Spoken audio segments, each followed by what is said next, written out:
College Kochi, Mundamberi near Thoppumadi, Kochi.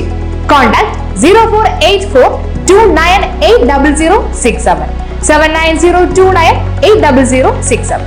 അറബിക്കടലിൽ കപ്പലിന് തീപിടിച്ച സംഭവം കേസെടുത്ത് കോസ്റ്റൽ പോലീസ്.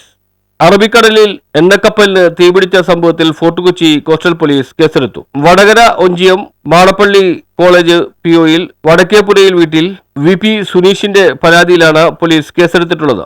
MS വാൻഹായ് 503 എന്ന ചരക്ക് കപ്പലിലുള്ള കണ്ടെയ്നറുകളിൽ എളുപ്പത്തിൽ തീപിടിക്കാൻ സാധ്യതയുള്ള ചരക്കുകളും സ്ഫോടവസ്തുക്കളും അപകടകരമായ രാസവസ്തുക്കളും ഉണ്ടെന്ന് അറിവ് നിലനിൽക്കെ പ്രതികൾ മനുഷ്യജീവന് അപകടം ഉണ്ടാക്കും വിധം അപാകമായും ഉദാസീനമായും ചരക്ക് ഇപ്പോൾ കൈകാര്യം ചെയ്യുകയും കപ്പൽ സഞ്ചാരമാർഗെ കഴിഞ്ഞ 9-ന് ബേപ്പൂർ പുറംകടൽ ഭാഗത്ത് വെച്ച് തീപിടിക്കുകയും ചെയ്തു. അപകടത്തെ തുടർന്ന് കപ്പലിൽ നിന്നും കടലിലേക്ക് ചോർന്ന ഇന്ധനവും മറ്റ് എണ്ണകളും കടലിലേക്ക് വീണ കണ്ടെയ്നറുകളും കൂടാതെ തീപിടുത്തത്തിലുള്ള കണ്ടെയ്നറുകളിൽ നിന്നും ഉപദ്രവകാരികളായ വാതകങ്ങളും മറ്റ് രാസവസ്തുക്കളും പുറന്തള്ളപ്പെട്ടതുമൂലം മത്സ്യത്തൊഴിലാളികളെയും കടലിലെയും കരയിലെയും ആവാസ വ്യവസ്ഥയെയും ജീവജാലങ്ങളെയും പരിസ്ഥിതിയെയും പ്രതികൂലമായി ബാധിക്കാൻ ഇടയാക്കിയെന്നാണ് FIRൽ പറഞ്ഞിരിക്കുന്നത്. കപ്പൽ മൂലവും അതിൽ നിന്ന് കടലിൽ പതിച്ച കണ്ടെയ്നറുകളും ഒഴുകി നടക്കുന്ന കണ്ടെയ്നറുകളും മൂലം മത്സ്യബന്ധനത്തിനും കപ്പൽച്ചാലിലും മറ്റ് സമീപ പ്രദേശങ്ങളിലും സഞ്ചാരം നടത്തുന്ന യാനങ്ങളുടെ പൊതുസഞ്ചാരത്തിന് മാർഗതടസ്സം ഉണ്ടാക്കുന്നതിനും കാരണമായതായും FIRൽ പറയുന്നു.